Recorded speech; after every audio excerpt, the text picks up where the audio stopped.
Hi guys. Hi, I'm Celeste. I think I'm gonna charge you. Wait. You gotta come closer a little bit, okay?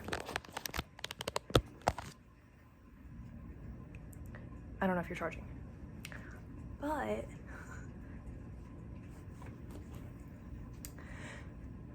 I decided to continue my little pointless series I'm doing where I'm like interviewing myself about stuff, but I decided I did two that were about like music.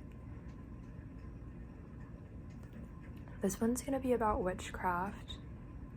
Okay, kind of like my timeline of it, like my personal experience and journey, but it's also gonna be about my view of twin flames, which I do believe in.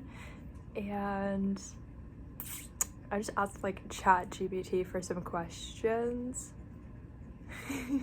So I didn't really like read through all the questions, but also I checked to make sure they're like kind of normal, which I think they are, but I asked for questions specifically that were not going to be invalidating, because ChatGPT loves to, like, when you actually want to see what it would say about something spiritual, it's like, I just want to let you know there's no real world evidence that would ever prove that that's true. And then you're like, okay, that doesn't mean that whatever I experienced didn't happen.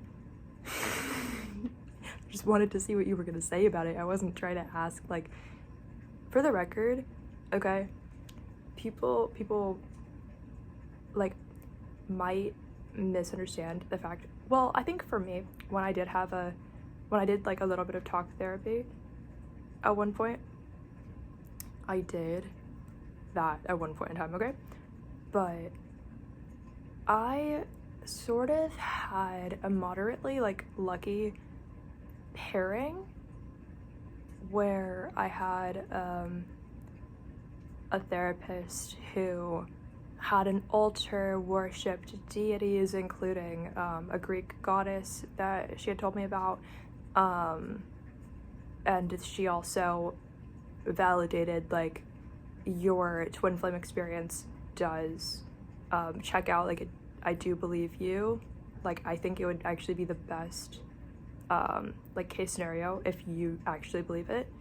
And so for that reason she actually was just like, I think you should believe in this, like, I think based on what you said, like, I wouldn't want you to have to invalidate yourself, was like how it went. So that's why I find it like kind of laughable that ChatGPT, well, because, you know, you have to understand, for some people it's a healthy thing, and for some people it's an unhealthy thing, and for some people it's gonna be probably true, for some people it's gonna be probably not true. So but I think AI is in its paranoid era where they just don't want to get sued because somebody like jumped off a building. So so, you know, AI is gonna be the first one to not want to go viral for telling you whatever deity you believe in is real. They want to go viral for saying it's not true. They want to look like, oh, science didn't back it up. Well, I don't either. Like, they think they're like cool for that, so.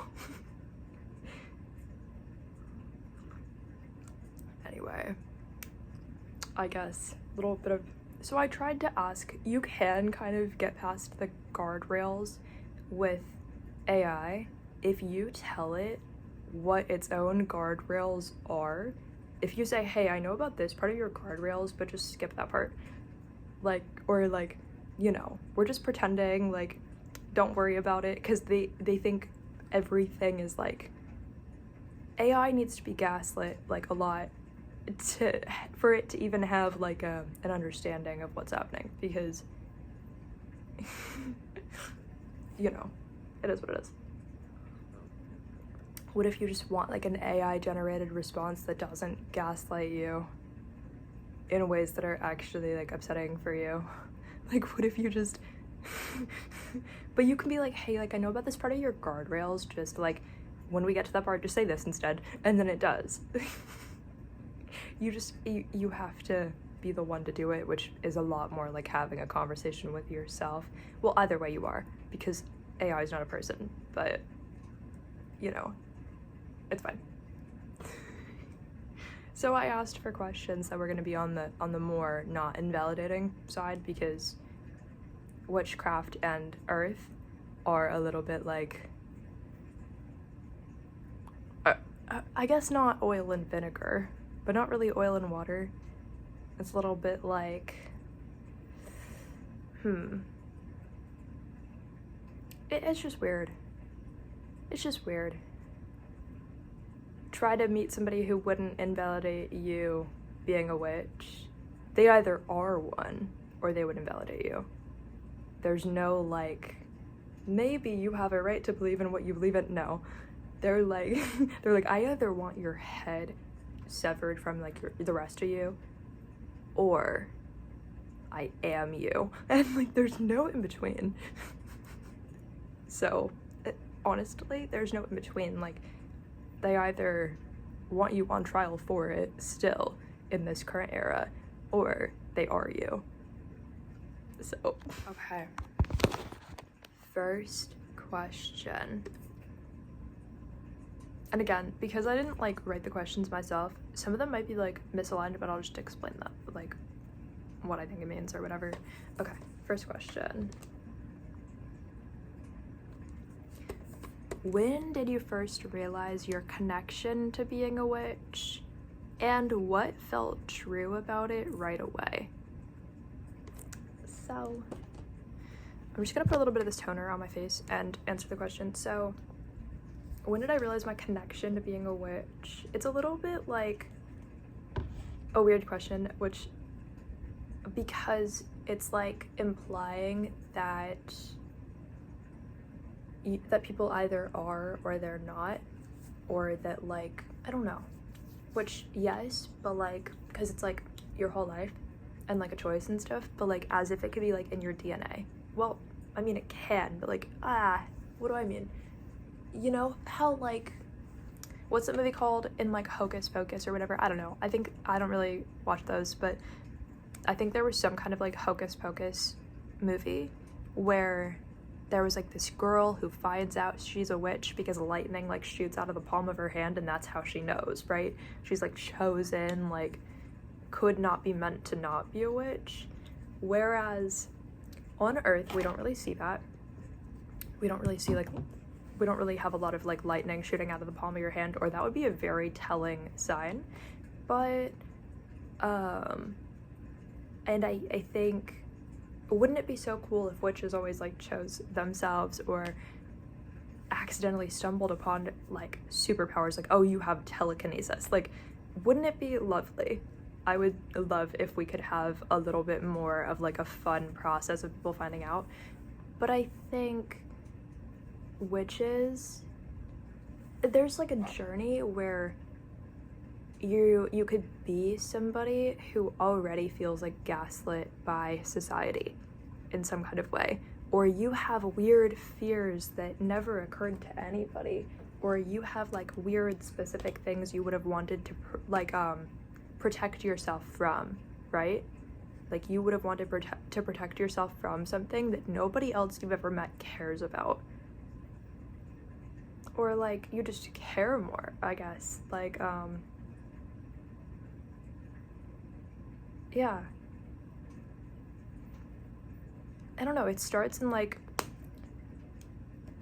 to me, what if you had something strange that you wanted to protect yourself from because you just believe, I'm not talking like vampires because I know that's strange, but I mean, say you want to protect yourself, say you have like a dog, like a pet dog, and you have always had a fear that one day you're going to have a dream that your dog dies in a preventable way, and then you're going to be the only person on the planet with the responsibility to keep your dog alive. But that's in like 10 years in the future, and you're like, well, what if I don't know how to do it in 10 years? What if I don't know what kind of preventable way this is? What if it's not actually preventable? And then you tell people, like, I've always had this weird feeling that this would happen, and nobody believes you. Everybody's like, you're crazy, like witches are not real, like it just means you're not praying, or it means you're not like an atheist enough, or it just means you believe in too much weird stuff. and then someday it actually happens and you're like, see, but nobody's around you by the time you're like, does anybody see what's even happening? Because it's exactly what I said was gonna happen.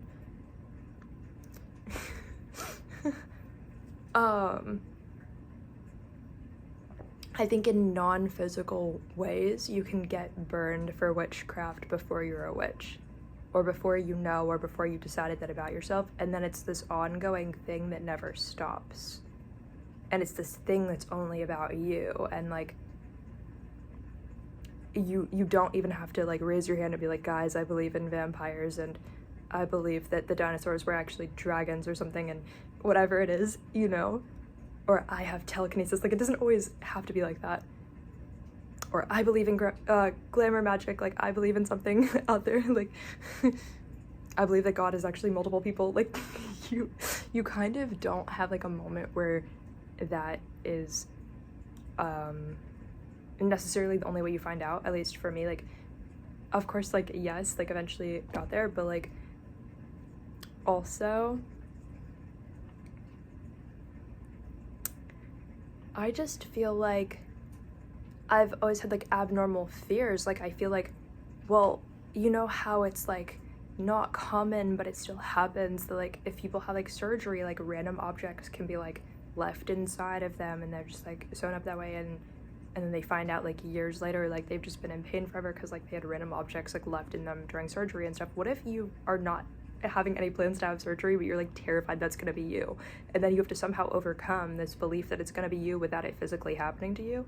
You kind of turn yourself into a witch by like, you can turn yourself into a witch by wanting to prevent things from happening to you personally that were never going to happen to you personally, but you still have to find some way to like escape what your mind is like making about you.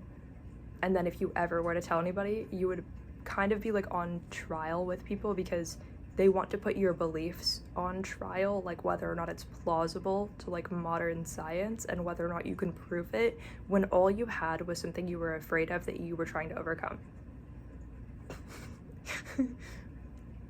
It's not even about you. Like, it's like they want to have like their version of Jesus be their lawyer when this happens and you're just the devil or something. Or if they're like an atheist, they want to be like, well, modern science never said that if you think something's gonna happen to you that it's true. Or what if somebody's had like a terrible aura and like, you know, you just knew they were going to be mean to you before they were mean to you. Oh, but like modern science has never proved that if you thought something was true, it was true. So you just have this repetitive pattern of every second of your life you're kind of on trial with everybody when you didn't do anything to cause it. All right, I'm going to try to not have like a 6-minute answer of everything because that's kind of a long time. All right, but next question. What parts of your practice feel the most natural or instinctive to you? I think right now I'm very rarely in like a flow state with like spells. Like, I'm kind of like not really. So I think when I tell myself that I want to know something, like maybe about like a past life or something, like, and then it comes true and I actually find out that information that I wanted, then I think it is validating and like strengthens the depth of beliefs as far as like security.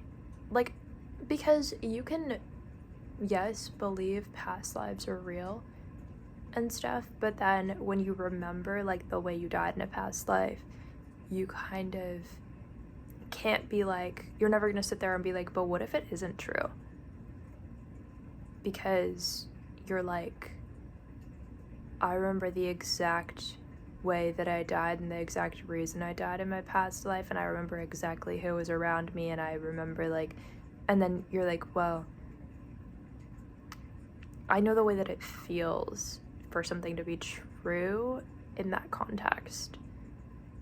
That doesn't mean I like what the truth is, I think is.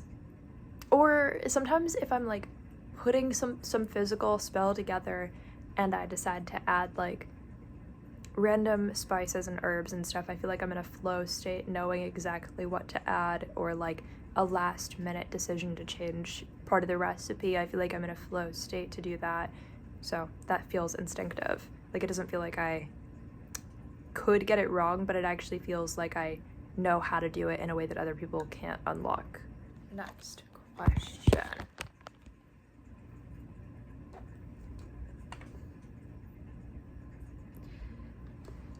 How do you define magic in your everyday life?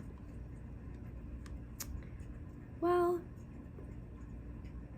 I feel like I make an effort to like see magic as something that I'm either doing intentionally or doing by accident, not something that is just a part of the world being so beautiful or whatever that it's all around. I feel like I look at plants and I look at a very dead earth even when the plants are alive, and that's how I feel.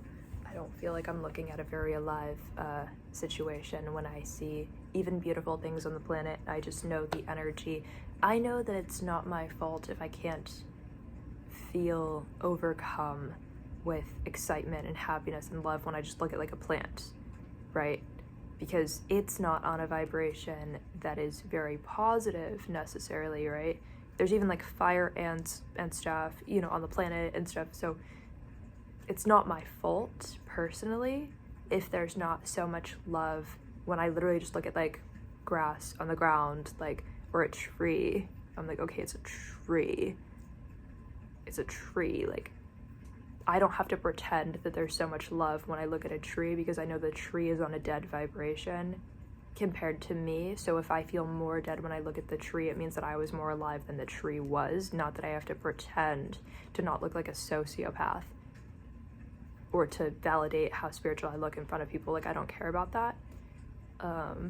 So even that, I think knowing which energy is not me and which energy is coming from other places is validation in the magic existing to begin with, because you know when somebody walks up to you and they do not feel normal or positive, or like they seem disturbed, or like you can sense that. And it's not always, oh, they look like they're talking to themselves about some weird stuff. Like, no, like you can just sense when people are not the same as you, good or bad. You can sense that, and that already does validate the magic, because the same way when you look at a plant, if you feel like it looks more dead than you are, that doesn't mean you need dysmorphia over that. It doesn't mean, oh, you're a bad person and that's why, or you're still not healed from your trauma and that's why. Like, that doesn't mean anything.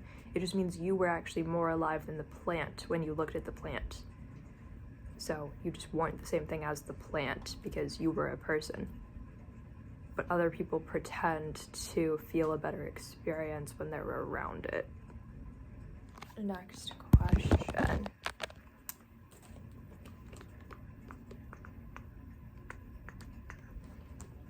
What does your version of being a witch look like when no one else is watching? Well, I guess I believe in there always being spirits that are walking around, and you can never be in a room where there's not other spirits with you. You just can't see them, but they're like walking around with you or around you, or you know, you're sitting in your living room, they just walk through the door and check out what you're doing because it's different than what you were doing 5 minutes ago, and they're like, oh, I'm interested in that. You know, whatever it is.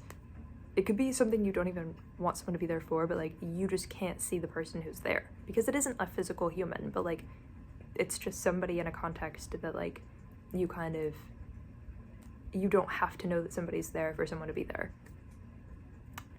And you don't really get to choose who it is, like, because it's not a person you've met, but like you don't really get to choose like the kind of like person it is in a way.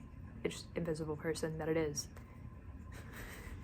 Or what they're there for, or like, are they here to just gossip about you? Like, you don't really get to choose. Like, are they here just to study you? Like, you're some creature? Like, you don't really get to choose. Or is it in like a supportive, friendly context? Like, do you have imaginary friends that are people you can't even see or know about, but they know about you and they're just always there? So the concept of privacy is kind of incomplete But once you have that more integrated, you feel less watched when actual people are around you. That being said, there's still things you don't announce to the humans. Sounds weird, but like there's things you don't announce, because what if you're still figuring something out? Like, you don't announce it necessarily until you figure out like how you feel about whatever situation. Like, you announce the outcome of how you decide you feel about something because you kind of figure it out. But like, you know, I think the messier sides of a witch are like the things they wouldn't have told somebody, like, you know, but doing spells to resolve personal issues, just the same way people want to do spells to resolve public issues. It's just about something a little bit different that they didn't feel like telling everybody because this is a messier part of their personality they're still figuring out, I think, is how that feels. Next question. What's something about your spiritual path that you've learned to trust, even when others might not understand it? What about me do others necessarily understand, though?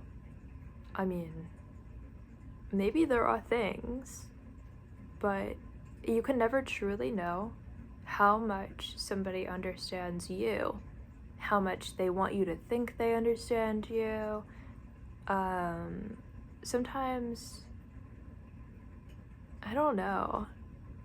It's kind of like a dense question, right? Like, what's something about your spiritual path that you've learned to trust? I think trust is the word that's a little sharp in here that kind of makes me feel like I don't really have anything that applies to it, because I think more so like I either know something to be true or I know something to be a possibility or probably true, even when others don't. Understand is also kind of like a sharp word in here, like more so when other people don't believe it or believe whatever evidence in their own life makes it something that makes sense. That's a lot of words. I think I would phrase it like, what's something about your spiritual path that you can sense is true and real, even if others are not sensitive enough to know if it's true?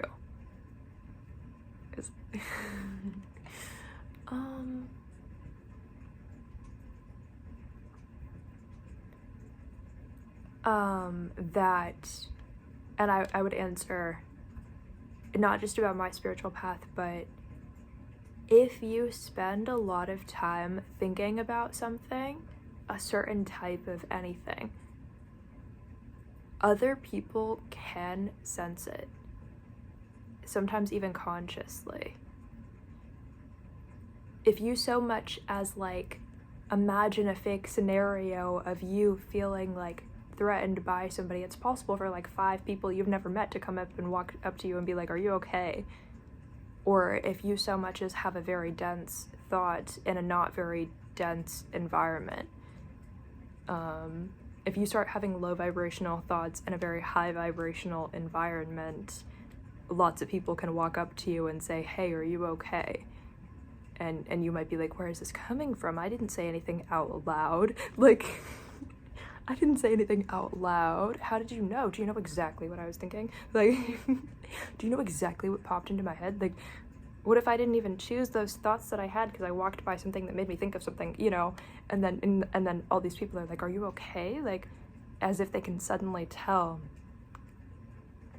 you just had an experience that was sort of like an outlier in your own time spent in that environment, right? Like, they can tell this is a weirdly low vibrational moment for you personally. I'm gonna check on you, but yet they're not a witch. How do they know? So that's my answer. Okay, next question. Now we're on to like the twin flame questions. So I don't know how I'm gonna answer these, but I'm just gonna answer them. So yeah, first one of these. What does the concept of twin flames mean to you personally, beyond what people say online? So, if you don't know, which you probably know because a lot of people know, if you go on like Google or the internet or YouTube or any kind of platform and you research twin flames, one of the first things you'll see, and there aren't even very many of them, it's just a thing that's so widespread now, but you'll see couples who are like, you know, in a relationship and they'll be like, we're twin flames, like, and this is our story and now we mentor other twin flames. And there's many different couples that do this, not in one organization or whatever, but I know there's different ones that are like multiple groups together and stuff, whatever. The point is, you'll see those, and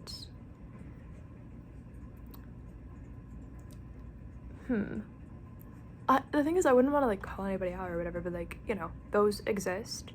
And it doesn't mean they're wrong to be a spiritual teacher any more than the next spiritual teacher. It's just, I don't know how to explain it. I guess like beyond what's online, I would say there's a lot of misconceptions that just because you believe somebody is your twin flame makes them your twin flame. There's a lot of like misconceptions and misunderstandings about that on the planet. There's a lot of, oh, but I loved this person and they don't like me back, that means we're twin flames. Or this person just texted me and said we're twin flames, that means we are. Like, people have, it's a little bit like, just because somebody, you know, like a ghost walks by you, something moves, somebody tells you, you have telekinesis, like I can't believe you did that. And then you're like, wow, that did move without me doing anything. I must have telekinesis. Like, it doesn't mean nothing happened. But somebody else told you the reason why what was happening was special and why it mattered, and that made it a thing, right? And like, what if you don't actually have telekinesis, but somebody told you did because objects moved on their own, but you didn't do something specific to cause the objects to move on their own, but now you got blamed for it, now you believe it. And there's a little bit of that on the planet. Well, I do believe in twin flames, so like another thing is that people will be like, oh, like that's not real, like science doesn't prove it, whatever. Like, there's also inappropriate relationships for some reason, as in like illegal or whatever, like, or mentally disturbed versions, you know what I mean?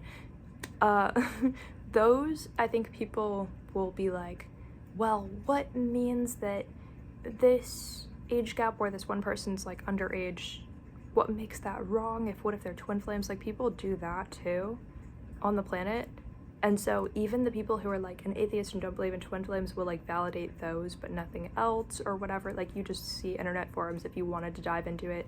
It's mostly toxic, mostly not worth it, mostly wishing on a star that somebody who doesn't care about you is going to start caring about you, which is not really what it means to have an experience as a twin flame. But then you find the people who are guides and mentors and whose profession and job and salary and $1 million salary or tens or hundreds of millions or whatever, I don't know what they have, but like they seem like they've got it, right? They seem like they've got it handled. Like, they seem like they're somebody now because they market that they're the only people ever who can like get you where you need to be to make this person care about you. And it's like a weird thing, but it's not like, oh, we're doing a love spell, you know. It's like, and there's people who do that too. There's people who do love spells and are willing to almost like assume that if you have this like toxic love story with somebody, that means that you guys are twin flames. And then they're now doing a love spell to try to get your twin flame to care about you, but what if your twin flame is not the person you thought it was, and then you're in this weird situation? Again, it's like, no hate to anybody, because everybody's doing their job that they deserve a right to do to get paid, but like at the same time, it's so hard to even know who your own twin flame is. It's so hard to be right about it. It's so hard to forgive yourself for being wrong about it. Like, it's so like, What? Just because somebody agreed to like become a guide to like teach other people about twin flames with you does not mean that you now have some kind of certificate that's like proof that you two are twin flames. Just because you're married does not mean you're twin flames, but that sounds mean, right? But maybe, you know, I'm sure a lot of the people who are teaching about it probably are. Again, I sound mean, but like what I'm saying is like, what if they're grouping people together who are not, because it would have been so hard for them to sense their own that now they can't even sense yours. Like, it's a thing. And just because you can sense that two people are twin flames does not mean that it would be respectful to tell them, which is so weird and sad. But like, what if you're interfering with something where you're actually causing some kind of trauma by telling them? Or, you know, what if they kind of never believe anything you ever say again because you said this, and even though it was true, they decided it wasn't what they currently believe in. Now they're gonna like be like, nothing that you say matters.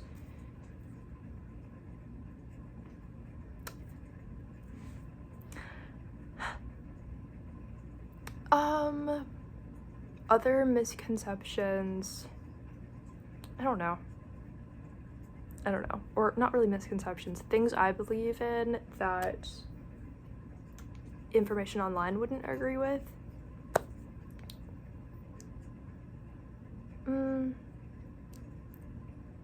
I think how easy it is to identify people as twin flames like coincides with how easy or hard their life was, how much they've already overcome in their soul contract. And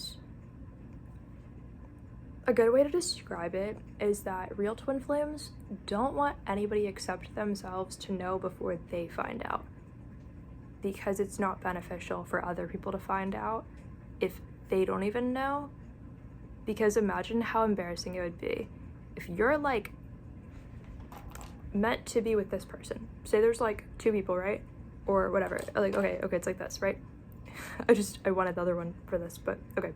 So say there's two people, they're like meant to be together, but they happen to be in an environment, but like they don't know if each other would think that, or if each other would even like them. If other people start telling them, oh, you should be with that person, you should be with that person, then all of the like insecurities and trauma and confusion about that are kind of going to be in the room with you.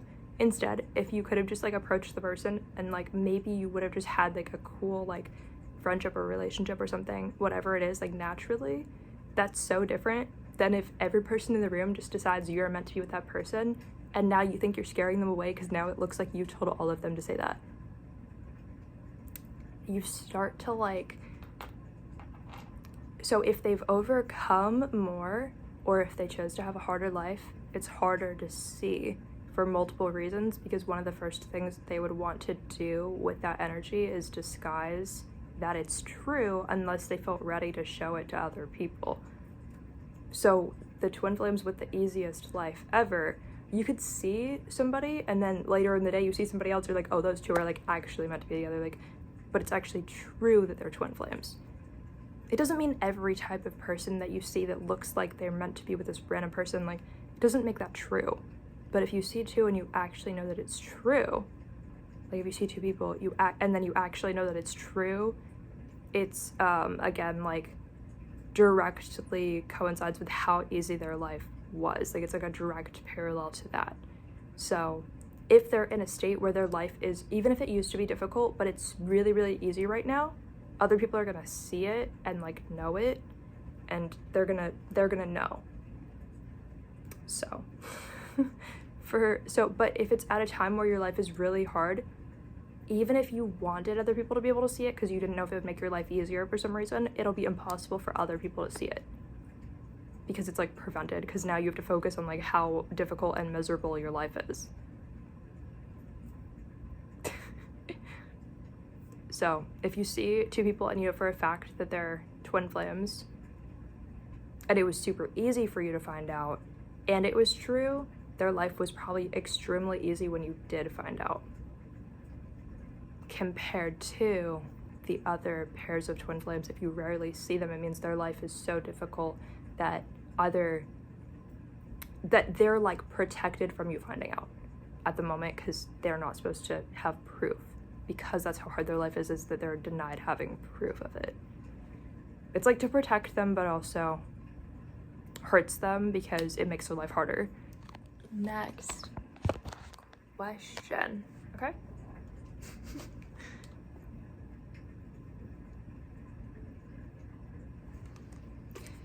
How has your understanding of twin flames evolved in a way that feels healthier or more grounded? Well, who said I was grounded or knew what it meant to be grounded? I think making it about the right person helps. If you're still making it about the wrong person, but you actually believe in it, you're just not gonna, I guess then you're not in a grounded state. Then you're definitely not. So, yeah. I think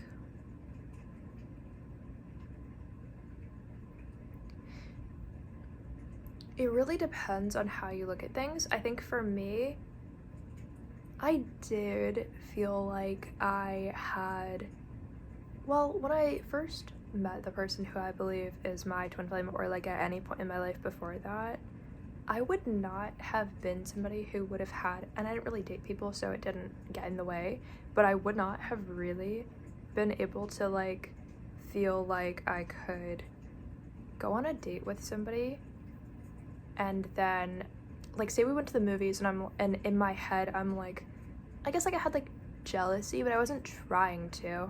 I think I was always trying to work through it. It just was not like, I feel like one of the disadvantages I really had to like work through was having some kind of like jealousy. But like, you know what I mean, like you're at the movies with somebody, you're on a first date, like know the girl selling them popcorn, you know, like I was trying to make it like inclusive about like genders and stuff, but like, you know what I mean, like if you're on a date, know the person serving them popcorn is not someone they dated in high school or something. like you kind of like, or no, they're probably not gonna, like if they say they're gonna like go to the bathroom like at the movies, like it doesn't mean they're trying to ask the girl who sold them popcorn for like her phone number. Like it doesn't mean that. But also if they were, like, I guess at the end of the day, is it your business? But like it's almost like the burnout of it again, like I think kind of makes jealousy go away, but like, which is, it's like a backwards weird sad version of being able to get over it, but like any version of getting over it is still a version of getting over it, to where you're not going to sit there and actually believe that the girl selling this person popcorn is someone they're obsessed with. You know what I'm saying? Like you're at like a nice restaurant, no, they're not falling in love with the server or the waiter or the waitress or whatever. They're not falling in love with them just because, you know, they ordered wine and then the server like poured wine in the glass. Like that doesn't mean they're like in love with them, with the person you're on a date with. You know what I mean? Like it doesn't mean that like in 10 years they're still gonna be thinking about the waitress. Like it doesn't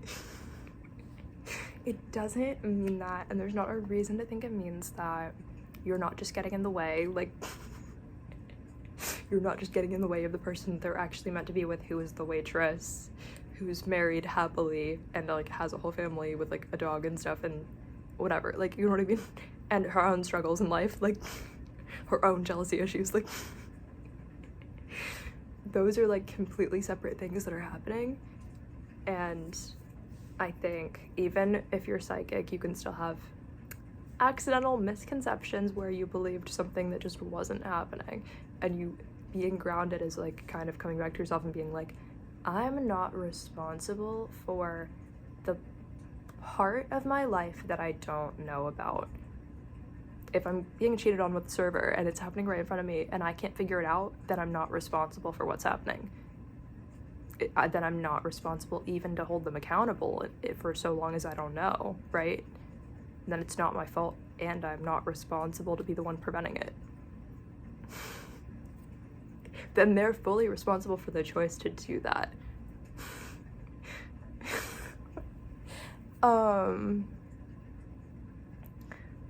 I think all kinds of stuff still like gets to me if it's like, why do they think them hanging out with a person they used to date would be like normal, you know what I mean? If we're like unofficially dating, but like we're not dating, but like are they trying to make it look like we are, like, you know what I mean? Then you're like, well, what am I gonna do? Believe it?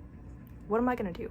Try to hold myself accountable for not holding them accountable? Or am I just gonna say that all I can really do is try to just trust and like have faith that the situation is not what it looks like?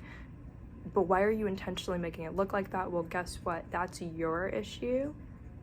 If you're intentionally making it look like that, and it stays your issue that you're intentionally making it look like that, because as sad as that would be, it's not my fault if I don't hold you accountable for something I don't even know about. It takes so long to get there from, oh, she's asking him if he wants butter on his popcorn. He's gonna ask her for her advice. Is it better with or without butter? Oh, that means that like he's gonna ask for her phone number. Like it means that like, you know what I mean? It's like all she did was her job. All he did was try to find out, or they, right here, whatever. If you're on a date with a guy, be like, you know what I mean? You know what I mean? I'm trying to make it like it could be you, you know, but like, you know what I'm saying? I think you get what I'm saying. It does not mean that it's your fault for not saying anything to the girl who like served popcorn. It doesn't mean that like you are responsible for their choice to do that or not do that.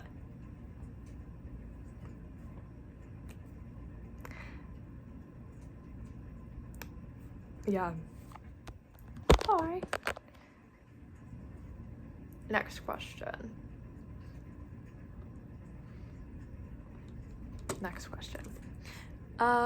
In what ways has this connection helped you grow or understand yourself better? Well, you know what? Who says that I'm grown or that I understand myself? Who says that I grew and that I understand myself?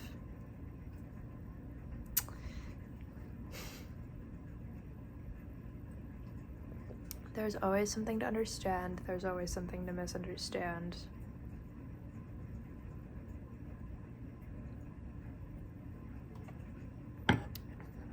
And who says that if I grew, it came from the connection? And who says that if I didn't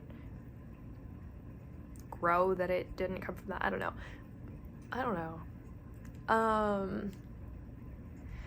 How has the connection made me understand myself better? I think I kind of just listen in, not like actually listening to something, but I mean like if I have, say something in the room makes me like, say I'm like at work, right? I'm trying to like make it make sense. Okay, say I'm like at work and like some kind of experience reminds me of something else and then reminds me of that person, like my twin flame, right? Say like I'm like reminded, and then it's like maybe it's in a positive context, maybe it's in a negative context, right? So maybe I guess by listen I don't mean actually like listening, but like and not like hearing voices, but like that's not what I meant. But listen to myself, right? Like, oh, right now, like it's weird. I can't tell if I'm growing to understand myself or just different environments I could be in. Or, you know, oh, this exact moment, maybe remember of the time when this person did this, but like, that's interesting. Let me sit with that feeling and try to figure out if my environment made me feel that way, or like in some kind of energy way, right? Or if I actually have an accurate prediction or interpretation of something that somebody said. Just because you're psychic doesn't mean you know the context of you being psychic. If you have an idea that comes to your mind where, well, suddenly I interpreted this one thing that person said to make me feel like maybe that was a moment where I didn't feel hated by my twin flame, for example, right? Okay, like maybe that was a moment where I didn't feel hated by them, but like, oh, well, now suddenly, now that like the words are on my mind again, like what was said, and now I feel like maybe I misinterpreted it and I was actually just really hated by that person in the moment, right? What if I like didn't realize something and it actually means that like something terrible was going on in that situation, right? Okay, well, instead of like jumping to conclusions and actually believing that, like maybe I can just sit with that feeling and try to like pay attention to my environment and see if something is causing that in my like surroundings, because maybe the idea that I had that I felt like I had to believe was true isn't true, but it's being triggered by something around me. Then okay, I wait like a couple of minutes and some kind of situation in my environment happens that actually, if I think about it, it's like a weird like metaphor for like the idea I just had, and I was actually predicting the future in my environment and something that would trigger me in that way, but I wasn't gonna know that I was predicting a moment that was about to happen that was going to trigger me in some kind of way, because I couldn't interpret it as the future when I had the experience. So what I was doing was actually predicting a moment in my own future that I would witness that would make me feel a negative way, but I couldn't predict like the exact physical version of like whatever's going on. And so instead I made it something super negative about the past and like a new interpretation on like a moment that was actually supposed to be positive. So I just led myself to believe that that was true for like a few minutes and had no way to like not believe it until whatever event was actually going on happened.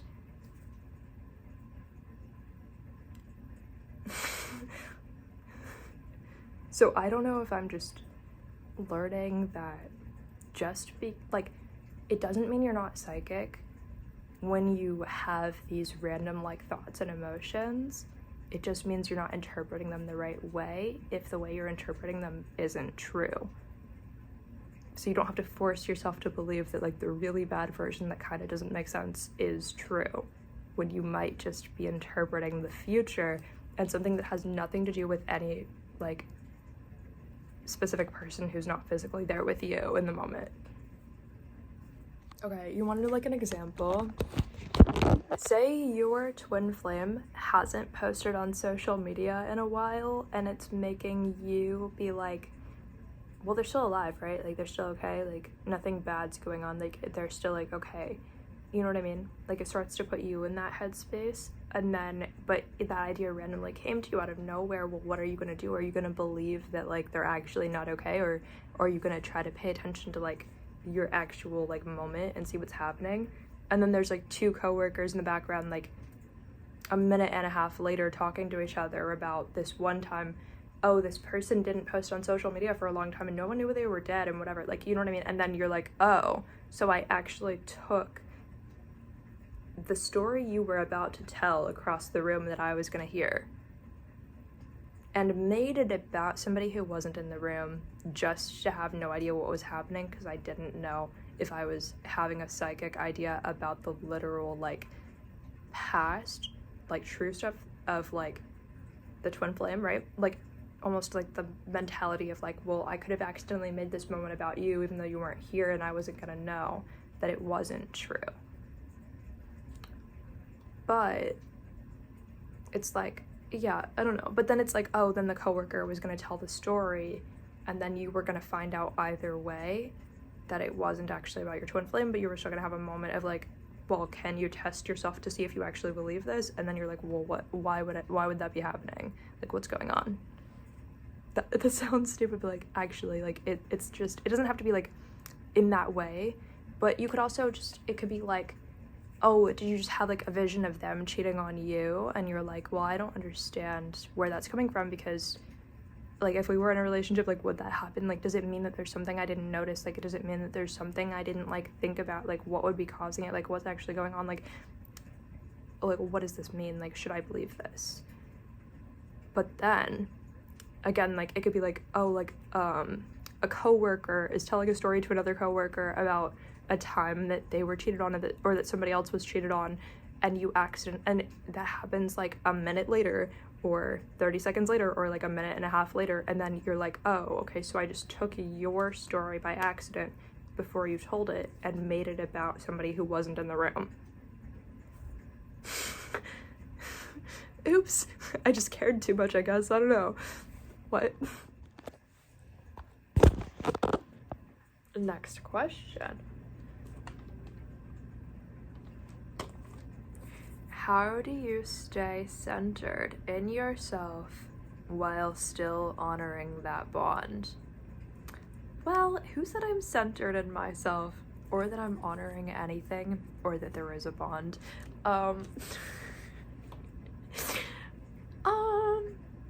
Okay, there is a bond, but who said I'm honoring that? What does that even mean? Oh, not gaslighting myself into not believing in it? Well, right, how do I not gaslight myself into not believing in it? And also feel centered? I think mostly what I just explained. I guess, like, if you feel a lot of jealousy in your life, in general, they also feel the same amount of jealousy in their life. It just might be spent in a different way. So if you have the capacity to understand jealousy, they have the capacity to understand jealousy too. It just, maybe it's about you, maybe it's not about you, but they have some kind of jealousy too. The same amount of jealousy, the same degree of jealousy. If you're really happy, you can pretty much assume they probably have like a similar amount of happiness. It just might be spent in different ways, or it might be triggered by different things or caused by something else, but like there's still happiness. I don't know.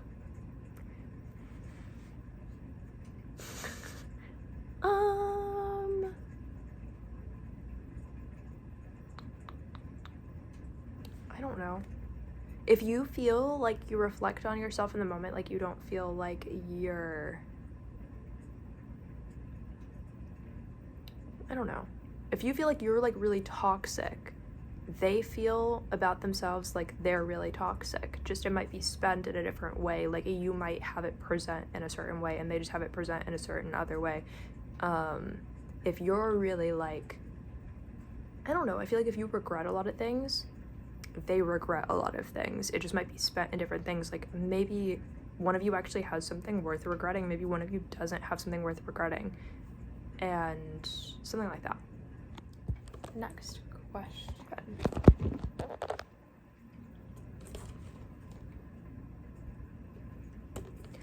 What does a balanced twin flame connection look like in your eyes? What does a balanced twin flame connection look like in your eyes?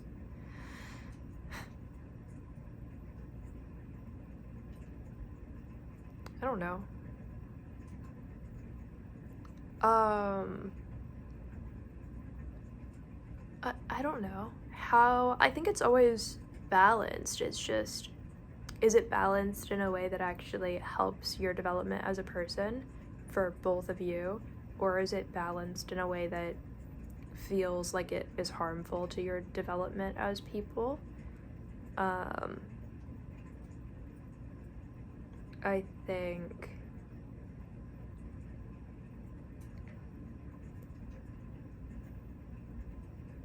I don't know. It's kind of a hard question. Like, what is a balanced? I think it depends on what you guys are trying to like overcome, but I think it also depends on the era that you're in. So like, I know that sounds kind of weird to say because, okay, so what, we're on Earth in 2026, but right now, a lot of people in twin flame connections that are not together but are a real twin flame, you often have the woman be the one who, I guess you could call like the chaser, and then the runner would be like the man. You can have that happen a lot. Well, I'm trying to explain it. Okay, so basically, in this era, it was very common for people to actually be trained to, in this generation, have that dynamic. Because that was going to be what twin flames are called in this era. And so the real version has to present like that. Not 100% of the time, because there's some people who became, you know, twin flame spiritual teachers where it was flipped and the other way around, and the woman was the chaser, but they had a very short, like, chasing and running phase. I feel like I have both, like, a positive and negative, like, reaction to calling it, like, chaser and runner, because I feel like, not that that isn't what the dynamic kind of looks like, and I guess that is what it is. It isn't that it isn't that.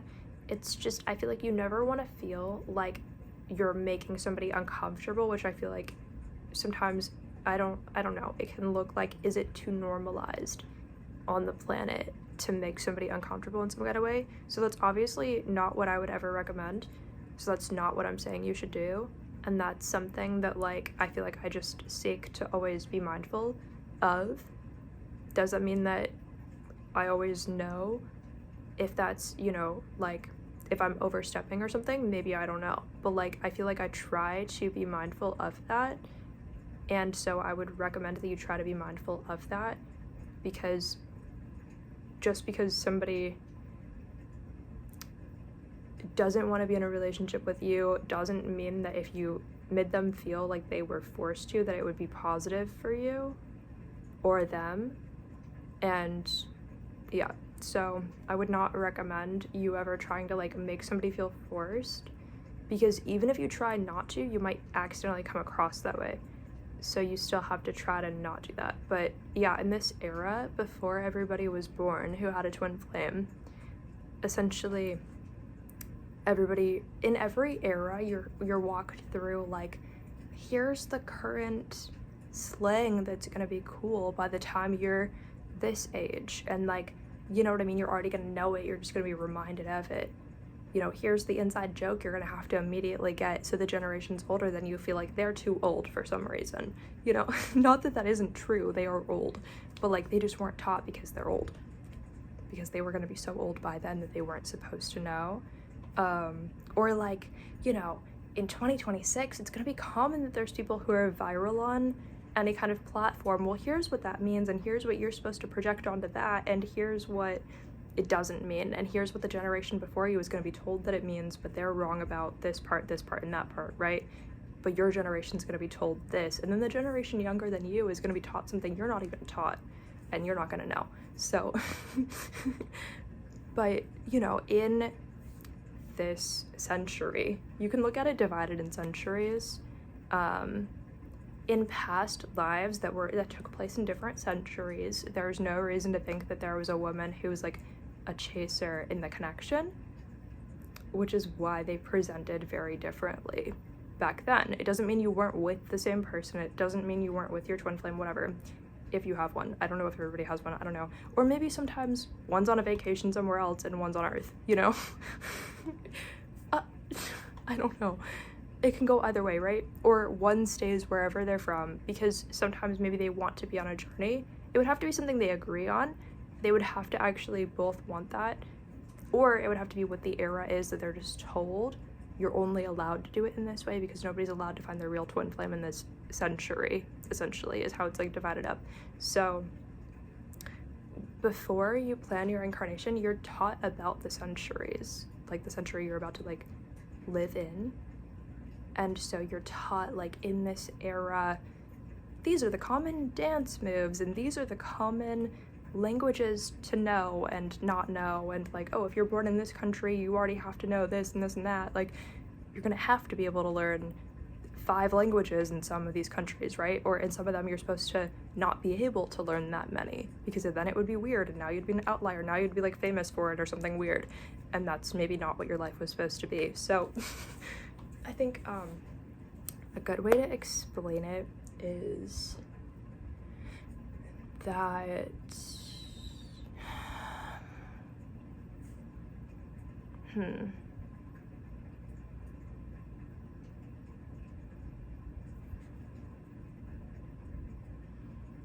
yeah, like essentially in this century, they were not, it's not like, oh, like it's lightly brushed upon and told like the woman is the chaser and the man has to run and not accept the connection and pretend it's not true, think it's somebody else, tell you that, or tell the woman that he thinks it's somebody else. Or I'm not saying you can't be gay, like of course you can be gay. I'm just saying you probably skipped some of those classes if you were gay, because then it didn't matter who was who.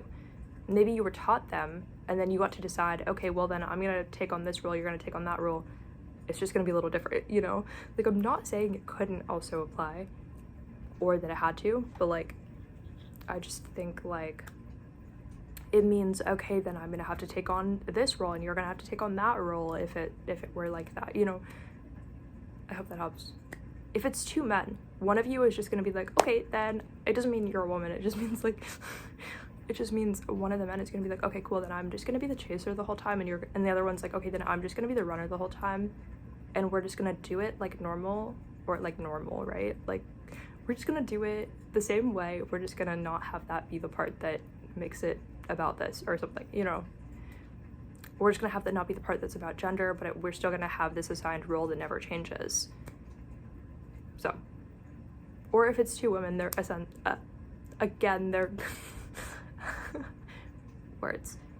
Again, they're going to just have it be a thing where like, I don't know, where one decides, okay, then I'm always gonna run from you and ignore you and not talk to you, and the other one's like, cool, then I'm always gonna try to get your attention even though it never works. And it just means something for them. So yeah.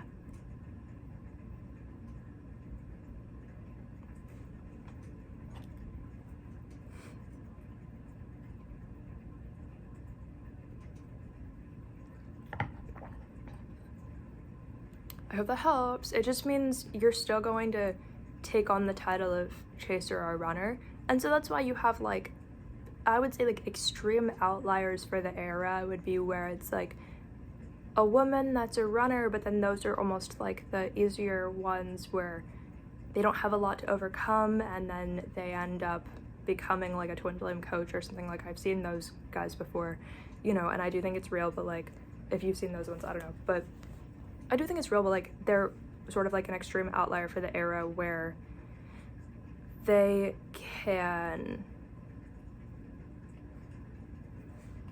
I don't know, just have it be reversed. So they would, it would be like essentially like if they just were taught the same thing, but then they decided to just like reverse the roles and then make it easier so they could still do it, because people have like their own needs, and if they want to be like a twin flame teacher, they're just gonna have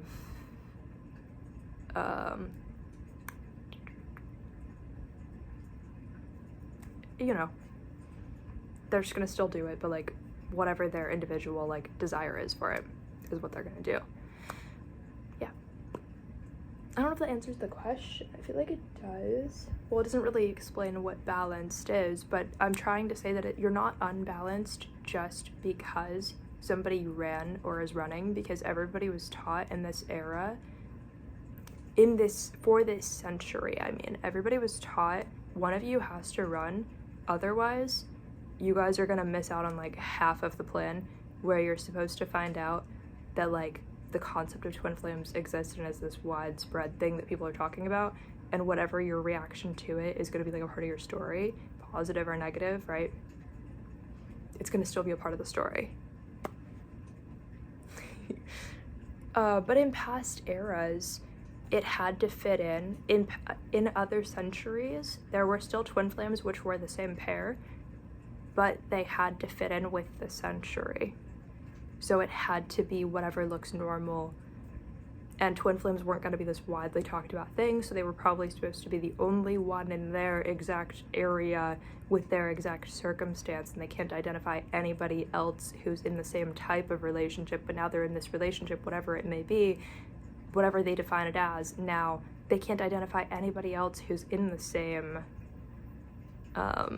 situation as them, right? Because it was more about, back then in other centuries, it was more about how you personally, with your twin flame or just yourself, like relate to the century. Like if you have a twin flame, then it would be like both of you, because it wasn't just gonna be one. But like, yeah, so it's supposed to be, back then in other centuries, it was like, oh, well, like mental health is like a really terrible, weird thing in this century, and like if you have any problems, you have to keep it to yourself. Well, what if they're the only person who knows about it or something, whatever, you know what I mean? And then you're like, okay, I've never seen a relationship that looks like that in this century. That's so interesting, but we have to keep it to ourselves because it's gonna be a problem. And then you can't ever find other people who also had that experience because you can't ever talk about it, or you're just gonna go in like an insane asylum and be tortured in like other centuries, you know, or like that kind of thing.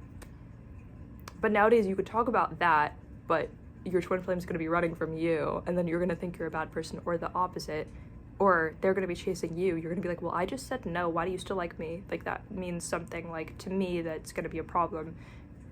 And then you both have to try to figure out like, well, one is not going to want the other, because why did they try to persist after they were like, no, I don't want this? And then the other person's going to be like, well, am I a bad person if I still like feel this? Like, how do I deal with, you know, not being able to tell them without them being upset or whatever? And like things that seem weird. I don't know, whatever.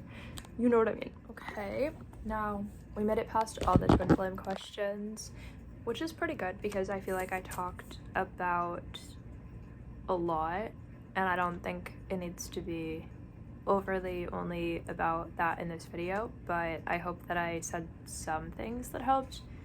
Yeah. I think I talked about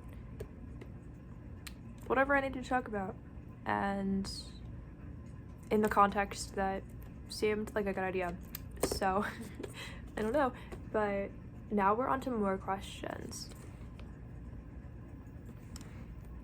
What helps you return to yourself when you feel spiritually overwhelmed? What does spiritually overwhelmed even mean, though?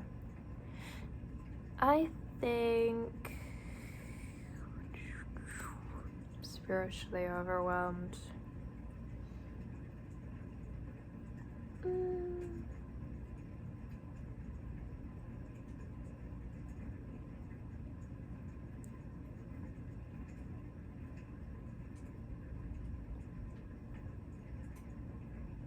I don't know, because I feel like being spiritual and being overwhelmed are kind of separate. But so I don't really know how I feel about the question, actually. What helps you return to yourself when you feel spiritually overwhelmed? Like, maybe like overwhelmed by something in a spiritual context. I think I would just do magic to sort of try to like cast out whatever is causing it. Like I would just try to figure out what's causing it. That's all. I would just try to find out what's causing it and just try to like actually see if I could do some kind of spell that makes me feel like it isn't a problem. Or I'm very psychological.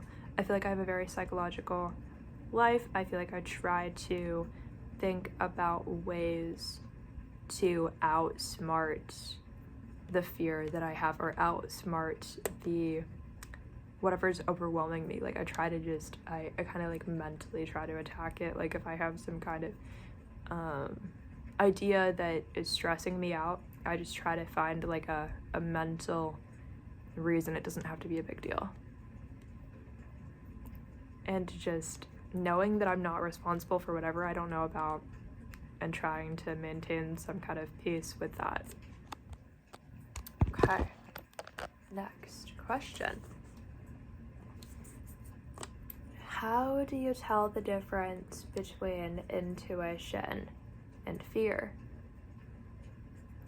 So, the difference between intuition and fear.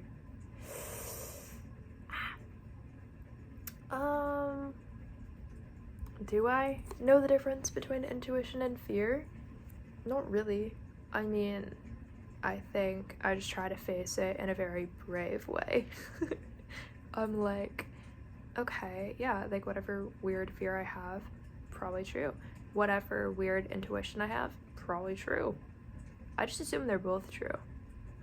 And then the fear doesn't come true and the intuition comes true. It's like, how do you identify truth from the terrible thing you thought was true, you know? Like, well, I just assume they're both true. I just try to figure out how to deal with the situation, but also prepare for it possibly not being true. And then whichever one's true just comes true. That's it. I don't want to have so much trust in something that might not actually be real. So I only want to take what I feel like I have proof of. And then what I think might be true is constantly evolving, and then a lot of the time I'm just right, but not always. Of course, I'm like afraid of stuff that doesn't actually happen all the time. But I think it's more about what is your relationship with what you're afraid of. Is there some context where you could like hate yourself for admitting that you're afraid of something? Like, why does that exist then? Next question. What rituals or habits make you feel safe, protected, and in control of your energy? Well, I think the real question is, do I really feel safe, protected, and in control of my own energy?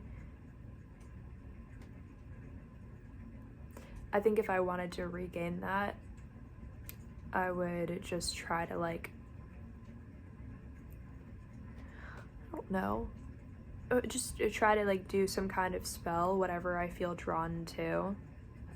I think I would just pay attention to like how I feel, and again try to separate my environment from the way that I feel, because if your environment is causing the way that you feel, you can just misinterpret the whole situation. If the future is causing how you feel, if the people around you are causing how you feel, you cannot know how you really feel or what you need to do to resolve how you feel, because it doesn't belong to you. It's just something you're currently taking on in the moment. So, there's no recipe. Like, I think I'm trying to figure that out, but in the weird loophole where nobody's example of what works for them or what they think works for them would master the imperfections that I have in being able to do that. Like, nobody's advice would do anything, you know what I mean? Because maybe that's theirs, or maybe they're willing to settle for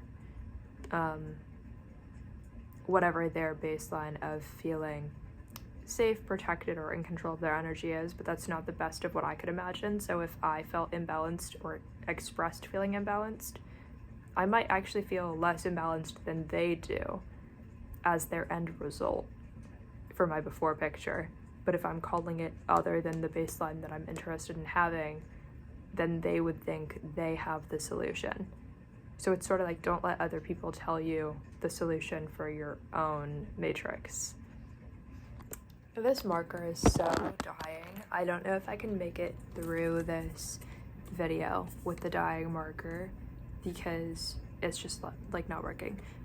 But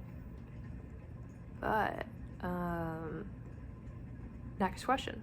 What have you learned about your own strength through your spiritual journey? See how much it's dying, but it's the only way I know the questions. So, what have you learned about your own strength through your spiritual journey? I think I just learned that like the people who always have to be in control of their own strength have the least of it, and that just because you're willing to not be strong in the moment doesn't mean that you're not a strong person or that you have less strength than people who are trying to force themselves to always look strong. Like, there's people who send all of their own energy mastering. There's people who want to master looking strong to you, and then there's people who want to master not looking strong but being stronger than they look, because they care about how they feel when they're alone with themselves, not the way they looked like they were going to feel when they were alone with themselves when they were actually in front of you at the time. I actually just decided that my marker is too dead, so I'm kind of fine with like ending the video here, and maybe we'll do more questions another time, and like it's not that big of a deal. We did the interesting ones. The other ones were kind of interesting too, but like they're not like amazing. We'll just do other questions another time. There's no like, they're not the most necessary questions, and I don't want to force it with how dead the marker is. It would be so pointless and like aggravating. But I love you guys. I hope you liked the video. Bye. Actually, really quick, there was this other question on the list that was like, if your twin flame connection had a symbol, what would it be? And I was like, that's fun. But the thing is, it would have to be a symbol that you feel like could represent both people, but I'm not gonna sit here and like forever trying to figure it out. The first thing that came to mind, I thought it would be so cute if it's like two phoenixes, like, you know, like separately, but like, you know, like the bird that just lights on fire and like reincarnates. I thought that would be so cute, because it can be like, no matter how many versions of yourself there are that you sort of like transform through, like you always have a right to like burn away the old one and become the new one. Anyway, I wanted to add that in there because I thought that was like kind of cute. That's all.